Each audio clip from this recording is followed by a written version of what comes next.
part of South Philly. Let's go see what the people have got to say. I'm ready to roll if they need me.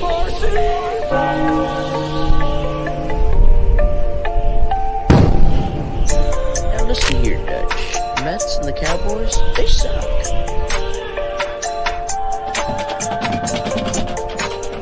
1, 2, 3, go Birds! Go Birds!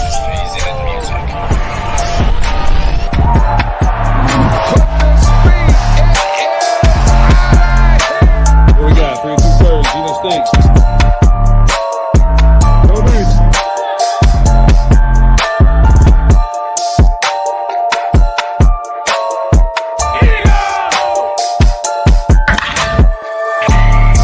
Oh my gosh, Chad.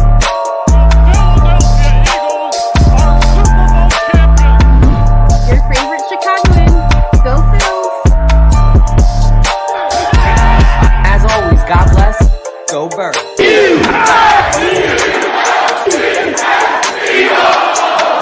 Get your water ice and soft pretzels ready because you are now tuned into a 302 Birds podcast experience. Proudly presented by Tick Pick, Nick's Pizza, El Diablo Burritos, and Klondike Kate's on the heart of Main Street. Let's take it to the show. First ever. I mean, what other duo would be doing it for you guys? Probably the two biggest diehard Eagles fans. Well, I can't say that. Everybody will get their panties in a bunch. But in my opinion, the longest ride or die Eagles fan for me, who used to be a Dolphins fan, but that's a story for another day, just because I got to bust his balls about that. But no, seriously, the longest Eagles fan I know on the podcast, the guy who's been rooting with them, you and Zeppy, but you came to the games with me. I mean, we're here, Eagles post-game show.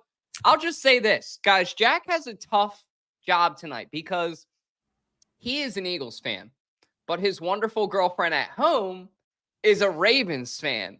So, Jack, how are things going for you right now? Honestly, we knew when we first started dating that blood's in the water whenever the Eagles and the Ravens play, that no matter what, I love her to death, but I'm always going to bleed green, and I'll give her shit all the time when she is trying to talk bad about the Eagles. So, tension's a little tight, but at the same time, go Birds, baby. Oh, that's perfect. Well, hey, it was really an entertaining game. And I mean, at the end there, Jake Elliot almost really slipped up. I didn't make quite a banner for that, but I just want to talk about that first. How much do you blame of that on the weather? How much do you blame of that on preparation? I'll go ahead and let you take this one first if you want. Yeah, I mean, we had Hurricane Debbie, or Tornado Debbie coming through the East Coast. So, I mean, being a receiver, being a kicker, no matter what, when it's wet, it's tough to get a good footing. And especially for kickers, depending on how far the distance the field goal was, it's always, you got to have to get a good footing to have a successful, field goal. So it's Jake Elliot. It was his name is Jake the Make Elliot. We saw a while ago back in 2016 that when he was a rookie, he made that 61-yard field goal, and Carson Wentz, gave his game check to that. So this man is deadly as a kicker, and I can't really blame him for this. It also, not to mention, make these little mistakes in preseason, come regular season, that's a different topic. I mean, because field goals can make and break a game. So what all I'm saying is I will blame the weather for it because it's tough. Yeah. Thank you. It wasn't just one slip up. It was multiple. That's like Eagles fans, you get one, especially when you're like a veteran and a legend like Jake Elliott. And one of the announcers said earlier in the show, he said, the term legend is used pretty loosely today. Jake Elliott is one of those guys that, Philadelphia legend. He won the Super Bowl, like Jack said, that memory when he got his game check from Carson Wentz. So it's out of character for him. But like Jack said, too, I mean, last year, the dude was 30 for 32 total and 7 for 8 on field goals, 50 plus. So it was a really rough night out there. We didn't even know what was going to happen player-wise until 10, 15 minutes before the game, because that's typical Nick Sirianni. And everybody who's just joined in Facebook, Eagles Mania, and all the other groups, go Birds. Welcome to the Eagles postgame show. My name is Dalton. This is Jack. We're kind of newer here, but I guarantee you guys are going to probably fall in love with us in this postgame show. So be sure to like, comment, subscribe, follow, all of that good stuff. But Jack, going into our first topic here, you called it. You called it. All right. When we call it on this podcast, we talk our shit. So go ahead, talk your shit. Yeah, I mean, I'm one of the very few fans that watched Will Shipley when he was at Clemson, because he's at Clemson, right? Yeah. And this man was a dog. He's not that big of a guy, not that muscular of a guy, but he is a great running back, great kick returner, great receiver. I mean, Dalton, I know in one of your videos about NCAA 25, you had a question about ATH, which is athletic. I mean, this guy encompasses that. He is utilized very well in every aspect of the game. And I was surprised that he made it to the league, but at the same time, I'm glad he dropped to us because now we have depth, and seeing him perform tonight is great. Because, I mean, like I said, when he was at Clemson, I mean, this dude was a dog. He was one of the greatest running backs that they had within the last 5 years. And he's a consistent and he's a reliable player. So seeing him have a big night tonight makes me even happier. And I knew coming into this season, if he even made to the league, that he would be an asset. So it's good to see him perform and kind of earn his stripes because, like I said, it's preseason. So it doesn't really matter. But it also matters because now the coaches get to see how good of a player you are, how you're performing in a game time situation. So I'm so happy to see them. I'm not sure his stats on the night, but I'm glad to see that he's actually doing great. For us for sure. Yeah, like you said, I mean, you watched him throughout college, and the dude, he just has good energy. He has great energy for a football player, in fact, and that's infectious to the whole team around him. You can tell that everybody really likes Will Shipley. And he had that really good block to start for Kenny Pickett. And we were like, oh, okay. Like Jack said, he works with what he's got. And in Philly, we admire that. So he has the good block, and then he has a really good run after that. And then he ends up getting the receiving touchdown. And that celebration, man, come on. That is the most Philadelphia celebration I've seen in a long time. That was beautiful. Well done, Will Shipley. 10 out of 10 on the celebration. You had me impressed, and I would say probably every lady in Philadelphia, because that bird, wing, you look like a natural coming from a pro who does it a lot at tailgates. Maybe I may have a couple drinks deep when I'm doing it. Salud. But you looked really good, Will. So, and he looked confident out there too. That was the biggest thing. You like to see confidence in your players in any sport it is.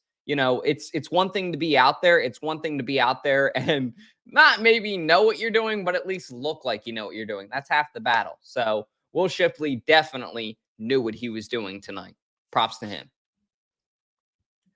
Moving along now, Jack, Jeremiah Trotter Jr., man, getting a sack in his first preseason game. And I believe I'll look it up in a second. 6 tackles. And if I'm wrong, I'll correct myself. But how awesome is that to see this guy who had a lot of expectation for sure with his dad being a legend, a lot of weight on his shoulders. How satisfying is it to see this guy come out and perform? Yeah, I mean, that's one position that we have struggled with in the past couple years. And seeing Jeremiah Trotter get his first sack, granted, it was preseason, so it doesn't really matter. But it does matter to him. This is his first game time situation, game in the NFL, in the midnight green or whatever. Did they wear white tonight? They wore white? Yeah, white.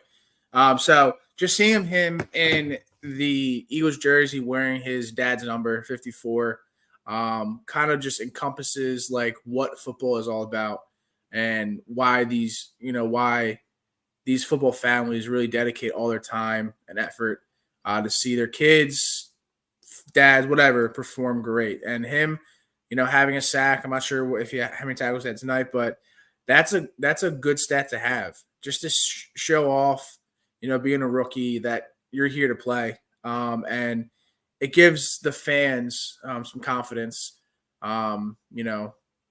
moving forward to the regular season, because, like I said, not to repeat myself, but this middle linebacker position is a position that we have struggled with the past couple of years. And it's still up in the air now who's going to be the, linebacker 1 and 2 come regular season. But him performing and, showing out for the Eagles, really kind of full circle. We saw how his, draft day video of Jeffrey Lurie saying, "Oh my God, like I remember walking on the field when you were a little kid," and now Jeremiah Trotter Jr. being a player for Jeffrey Lurie, 15 years later, whatever it is, it's great, and it helps build confidence in our defense, and to see what he's made of. Yeah, he looked extremely confident. And anytime a middle linebacker is going to go out there and get a sack in his first game, that's about the best thing you can do. Mm-hmm. So I know that he's going to have a happy ride home tonight, whether it be by himself or if his family was there. But it's just such a cool story, that his family's able to be there and experience all of this with him. I'm sure he's going to, end up doing his own thing soon, figuring all that out. But it's really cool that just he's able to get that mentorship from his dad. That was one thing that John Clark was talking about on NBC Sports Philadelphia. Shout out to Johnny Clark. We love you. But he basically said it's really awesome how Trotter Sr. is just so embracing and so willing to say, hey, I've been through pretty much the same stuff as you. We have the same body type. We played middle linebacker in the same city in a pretty similar era. Times are always changing, but it's not like he was playing in 1955. Right. He was only playing, 15, 20 years ago. So seeing what Trotter Sr. has learned and then can show to his son, who has a similar body type, things that work for him, things that didn't work for him, I think it's a very good canvas to work with. Go Birds, Aaron. We appreciate you for joining, man. But now to your pick guy, man. I mean, Kenny Pickett had a pretty solid performance tonight. I think finishing on the night, it was 14 for 22, 1 touchdown. And I think it was around 90-something yards. I don't think he got in the hundreds. But seeing that out of a guy who has had a pretty solid camp from what we've heard, McKee and him both playing, who are you more satisfied with? Who are you more confident in for that backup quarterback spot?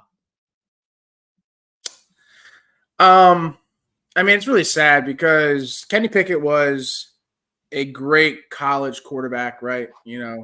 Not every college quarterback is built for the NFL because, as we know, the NFL is more fast-paced. You have muscle freaks coming at you, trying to run you down. You have specimens that were built in the lab come and tackle you.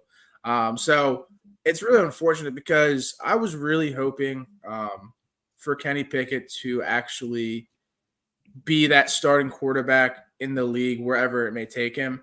And now just seeing him kind of deteriorate, not really deteriorate, but like have a rough season last year, throwing all those picks, getting injured and things like that. It really makes me sad because I had high expectations for him coming into the NFL, and he just hasn't performed. That being said, Tanner McKee, he played a few games last season for us when we needed him, and in preseason, obviously. I personally would like to see Kenny Pickett at that QB2 role. At the same time, like he needs to, step it up. He needs to be that college quarterback that he was. Granted, I know it's tough, but seeing him struggle makes me sad because he's a good dude. I mean, he's an Eagles fan, or he had an Eagles jersey going on when he was younger. And I really think that this is the right fit for him. And, moving forward, I really think that he's never going to get that starting role, which is really unfortunate to say. He's going to be that QB2, QB3. So my hopes are that we see him QB2 suiting up for those games in the regular season and being that guy we can rely on. So we'll see. I hope you're right too, because it's funny how you bring up the Eagles bias, how we have that for him. But he's also like, he's, I don't want to say not wasted potential, but untapped potential in a way. Like, that was what was nice about, speaking of, congratulating and thanking Nick Foles. That was not untapped potential. We got to utilize. Nick Foles should have not been a starting quarterback in the NFL. We know that. You know what I mean? Everybody knows that. But was he a good backup quarterback in the NFL? Probably the damn best backup quarterback in the NFL, in NFL history, I would say. Well, that was what he was good at. Go ahead. Sorry. No, I didn't mean to interrupt, but I think the best second string quarterback we'll see in this lifetime is Jameis Winston. But does Jameis have a Super Bowl? No. Maybe athletically, you're right. The 29 or 30 for 30 when he threw for 30 TDs and 30 picks. Yeah. That was nuts. You're right. But yeah, I mean, I've listened to multiple podcasts with, ex NFL players who played multiple years. And their thing is like, they don't mind being that secondary position player, quarterback, running back. You'll still get reps, but you're still making that cheddar, just sitting on the sideline. And you don't have to stress about, winning a game or making the right decision. So I really, like Dalton said, I really think that, this is going to be a decorated second string quarterback, in the rest of his career. You're still getting paid like you're a quarterback, like a decent quarterback, but you don't have to have that overall wear and tear in your body. So it may be the best fit for him. You know what I mean? It might be. You're right. And he just needs to be able to come in and win games, which is pretty much, he went in tonight. He did his job. It wasn't the easiest night to play football. Also, these guys are not, meant to be. When these guys are going to be coming in the game, they're not going to be passing the ball as much as they are. Our hope would be that guy Saquon Barkley, who was sitting on the sideline tonight, but also had his pads on before. And I think it was smart to sit him. Do not take that risk. That would have been stupid. But when you just think about what these guys will be used for, yeah. I thought Pickett did great. I thought McKee did great, which was good because all throughout camp you hear bat, bat, bat, bat, bat, bat, bat, bat, you hear this, that, and you don't really know what to believe and what not to believe. And it was nice to pretty much see, that solidified that, okay, both these guys are legit. These guys, could be a decent enough QB2 if we need one. Because when Minshew left, man, a void was really, filled in my heart, not only just for the sex appeal, but for the whole fact of he was pretty solid. That Jets game, he tore it up, and he can do what a team needs him to do. There's a reason he's going to be starting in Vegas, which is going to be very interesting to see. Also, very interesting to see is going to be, I don't know if anybody expected this. I know we have a podcast every week. I didn't hear anything about this until tonight when I saw it firsthand. Vic Fangio, Vic the Mick, from good old Scranton, Pennsylvania. Always got a trick up his sleeve. That's kind of why I like him. He's starting to grow on me personally. But Avonte Maddox now is being utilized at safety. Quinn Mitchell looks like he's going to probably be taking the slot corner. And Isaiah Rodgers seems to be the favorite to be the cornerback 2 with Darius Slay. I'll say this. I love that Vic is getting guys reps at safety and at nickel. Guys that could play both. You know what I mean? Cornerback 3. Because it's almost like, okay, let them get a feel for both. That way, when you get to the middle of the season, if you need to convert one of them because of injury to get more depth, you can. He's kind of playing chess, not checkers. So I really have liked what Vic Fangio has brought to the table. Moving Avonte Maddox to safety, I think it's a pretty good move. Anybody that's like a strong ball hawk, that's one of those guys that just has good instincts, putting them at safety, I think, is only going to kind of be an asset because it just gives them more time to read and react. Some guys, at least. I think some guys could overthink it. But I don't know. I think Avonte Maddox has that good decisiveness where at safety, he could be an asset. I'll say this, Jack. Maddox or Bradbury will end up being maybe not a starter, but a depth guy, a role guy by the end of the year at safety, which I think a lot of people would not have expected in March, April. Seeing, a nickel converted to safety, having that much playing time, it's refreshing to see, at least for me. How do you feel about it?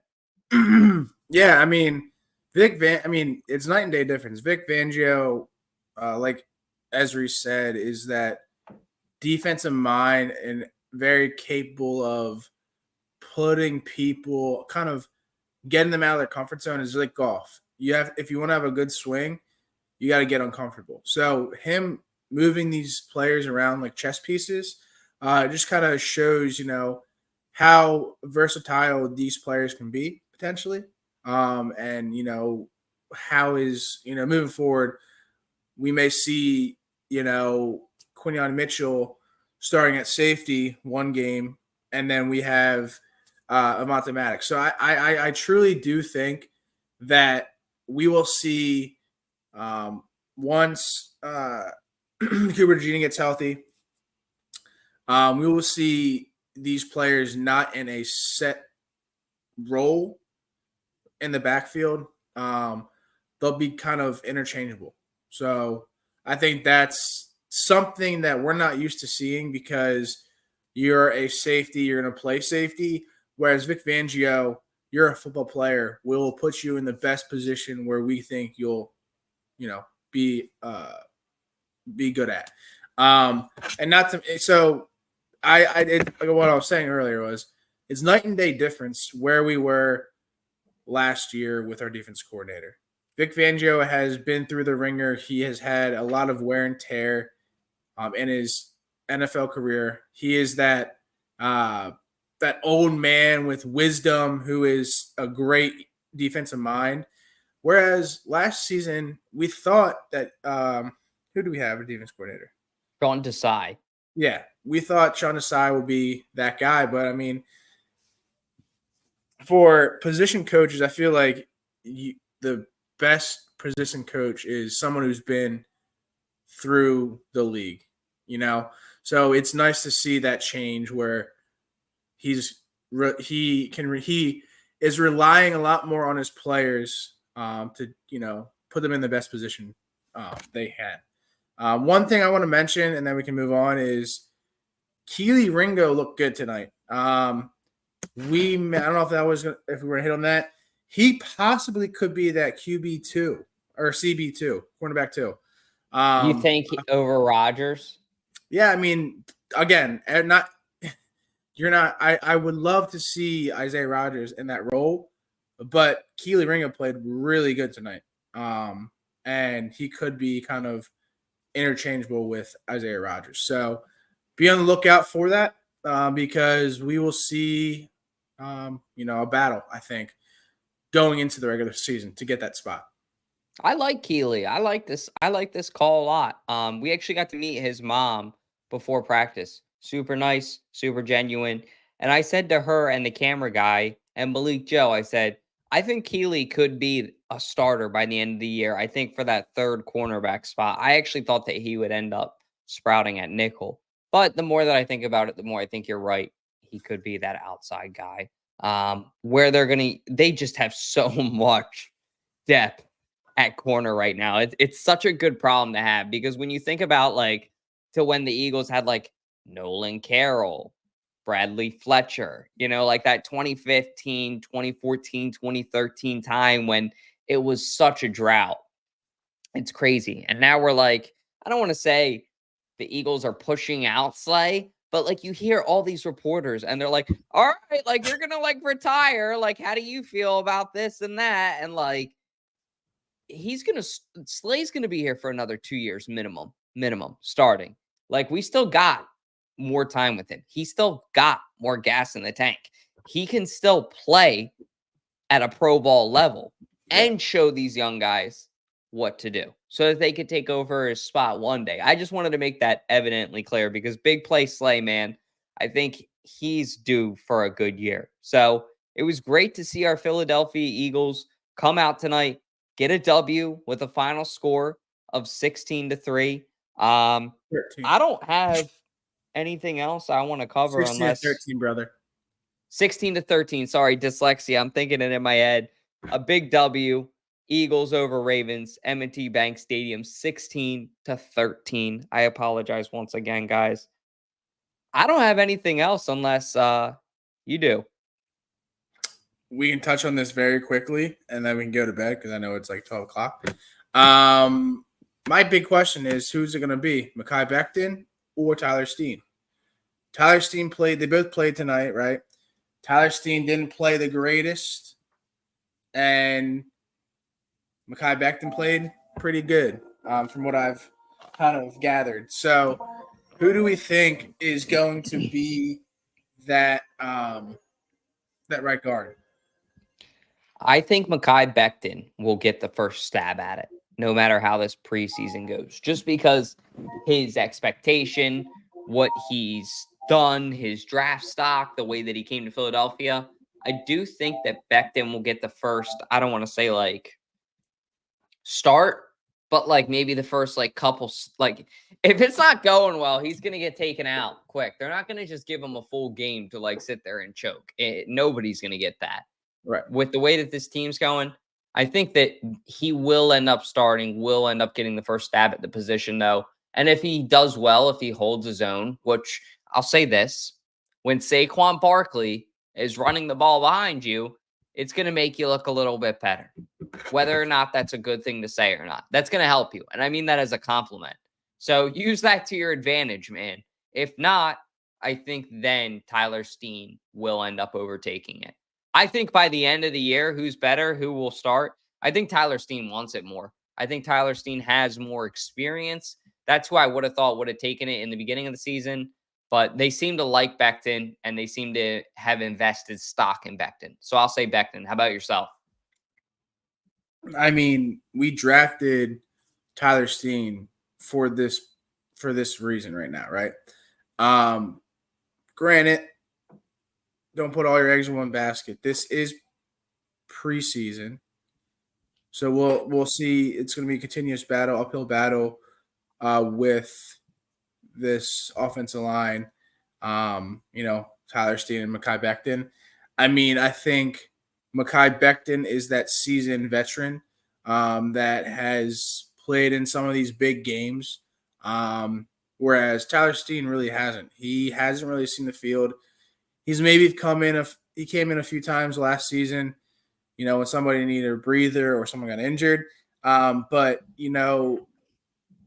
having a hold is just not the greatest stat to have. Granted, I know it happens, but those holds, those blocking the backs, they can bite you in the ass. So we just got to be smart. But for my answer, I'm thinking Mekhi Becton. I think we'll see him, the first couple weeks being that starting right guard. And then, I'm sure they'll kind of, throw him in here and there. I mean, what's his face? Our offensive line coach is just a mastermind with the offensive line. So, yeah, Stoutland. Yeah. And Stoutland. I mean, he will know who is well earning that position. So not too worried, but I would love to see Mekhi Becton getting that starting role. Yeah, I can agree with that. And I think that they'll know what's best to do. That's the thing about the Philadelphia Eagles, especially like Jack pointed out, Stoutland. He knows what he's got within his guys. Hell, right. He should even put Will Shipley out there with the way that he threw that block today. Want to appreciate all you guys for coming through to our first ever Eagles post-game show. I really don't think that could have went better. We had a ton of awesome topics. If you guys want us to talk about anything else in the future, next week we'll be back Thursday. The game's at 7 p.m. Eagles are in New England at the Patriots. They take down the Ravens today with a final score of 16-3 at M&T Bank Stadium. Jack, it's going to be a rough night for you, man. Good luck with his girlfriend, obviously being a Ravens fan. He's asleep right now, so. Okay, well, good luck tomorrow morning then. You better buy breakfast or something, you know what I mean? Or get coffee, or you know what I mean? Like, some kind of a kind gesture. Yeah, no, for sure. Yeah, I mean, I'm glad we're doing this. Yeah, we can wrap it up now, but I'm glad we're doing this. I know we talked about doing this for quite some time, like last season. But I mean, if it ain't broke, don't fix it. So with that being said, hey, Josh, it's an outro, not an intro. Hit the motherfucking outro.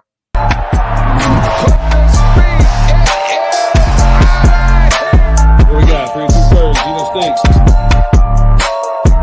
Go Bees.